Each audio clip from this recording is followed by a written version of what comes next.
Voters now see us as a come and chop or share the money party. Ayu must go.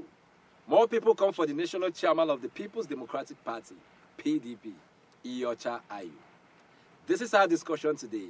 My name is ADS. Let's get to it already. As the crisis in the PDP deepens, reconciliation is ongoing too. Check out this video. Watch. This meeting took about 4 hours. We have not concluded. It's always easy to destroy. But to make peace, it takes some time. But I think we have it. We are better informed. We've gotten some information. Every coin has two sides to it. So we have been briefed by His Excellency, and so we will go back to Abuja. We'll be going back to Abuja to really digest all that we gathered from His Excellency. And very frank talks. But one good thing is that this family still remains one. We are still under that umbrella called PDP, and by the special grace of God, we will end up very victorious, and we will end up at the villa in 2023 with his cooperation and the cooperation of and support of all the other governors. 4 of them. I think we will make progress. There's no doubt about that. I'd like to start it, but the chairman board of trustees has said peace. Most important for you to have unity, even if it takes you longer days. Yeah. What is important is that the House is united for a war that's coming in front. So the issue of whether they achieve peace today or not, is it material? What's material? At the end of the day, the PDP is united. I think that is the message he's conveying, and we have said repeatedly that we are not leaving the party. We have said so. But that does not mean that there are no internal issues that ought to be sorted out. I think what they are here for is to see how they can sort out some internal issues. I think that point has been made. That happens to be the conclusion of the meeting between the Board of Trustees, PDP, headed by the former Senate President Adolphus Nwabara, and the Rivers State Governor Nyesom Wike. It was an indoors meeting, so there's nothing much to take out of it by the press. But one thing for sure is that the discussion did not escape the national chairman of the party, Iyorchia Ayu's resignation call from the Wike's camp. As it stands now, the call for Ayu's resignation has become massive, as more groups in the party are of the opinion that Ayu must go. In what seems to be a fresh crisis in the PDP, the national chairman, Senator Iyorchia Ayu, the national secretary, Senator Samuel Anyanwu, and the deputy national chairman, North, Omar Damagum, have been given 48 hours to resign or face legal actions. That 48 hours will elapse today.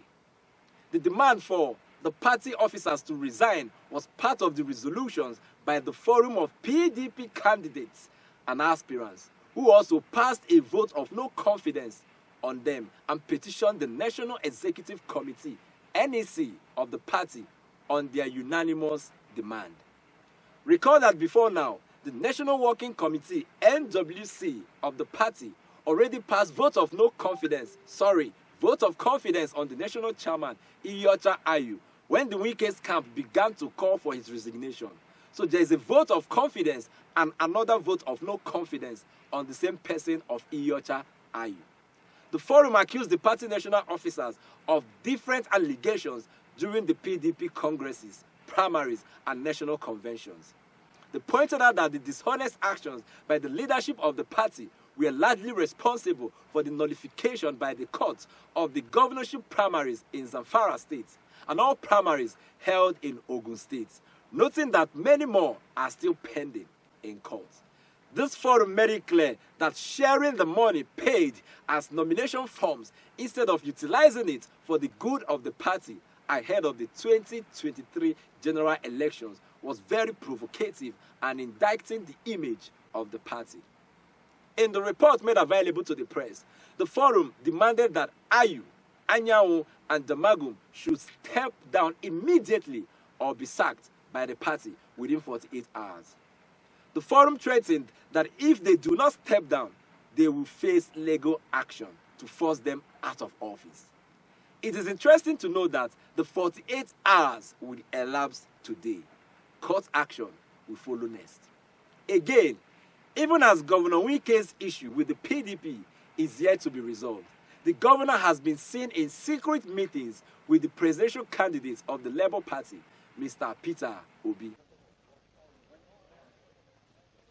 In fact, all the chancellors of that university from Nigeria, since I started, and they say, why you going to Nigeria to do something? These are good names. And I'm not saying that was our first time. Very nice. I've taken this. Come, take it for you. Though Wike has made it crystal clear that he will not leave the party PDP, but one thing he's yet to clarify is whether or not he will work in the interest of his party come 2023 general elections. Remember that sometime last month, Wike and Peter Obi had a secret meeting in London. To what end is all of these meetings? We will soon find out. Now, to end this discussion, watch Dino Melaye of the PDP and Comrade Adams Oshomole of the APC take on each other over free and fair election come 2023. Watch the video. I want to remind particularly those from PDP here that the first PDP president, when he was leaving power, is on record, even in a channel television, when he said to Nigerians, the 2007 election is a do or die for PDP. And I remember then, as president of NLC, I engaged him that Nigerians will not die because the election is coming. But we have made progress. He was succeeded happily by President Jonathan, who said his own election is not worth the blood of any Nigerian. That was a remarkable improvement from Obasanjo's legacy. And President Buhari has the next president, Yar'Adua, which was elected after the do or die proclamation by President Obasanjo, because people must know when they speak that it will be recorded for them. He said the election that produced him was not fair. It could have been better. He reluctantly accepts because he doesn't want confusion, but he commits himself to reforming the electoral process. Unfortunately, you all know he died before that agenda was concluded. I think that even the worst critic of President Buhari will admit that Buhari has not tried to misuse the armed forces or the police in order to have electoral advantage for people running election on his platform or even his own election. At every stage, he had insisted that he wants to leave behind a legacy of free and fair election. And I'm sure he will do that. I just quickly want to react to what Comrade said. It was too quick to attack the PDP. I expected that what you should have started with is to apologize to us for coming late for a scheduled program. But having said that, I want to say that talking about the comment you made about the former president, maybe I am very glad you lived in Kaduna and you understand Hausa. You will recall when President Buhari talked about Kere Jini, Biri Jini, and meaning that both the baboon and the dog will be soaked in blood. And indeed, because of that statement, after the 2011 election, there was violence across this country in the northern part of Nigeria. Many Nigerians lost their lives as a result of that provocative statement from Muhammadu Buhari. That of Obasanjo did not necessitate any violence. So when you point one finger to somebody, know that four are pointing at you. We are here to discuss Nigeria and not to apportion blame. We are here to talk about how to better our electoral system and not to apportion blame. But if you come with that scorecard, we are veterans in that glass. I think we should be done with this blame game already. What we need now is the way forward. INEC must ensure the forthcoming elections must be free and fair. It's not a favor we are asking for.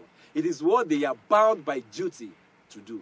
God helping us, this election cycle will be free, fair, and credible. Only make sure you vote. I will see you again.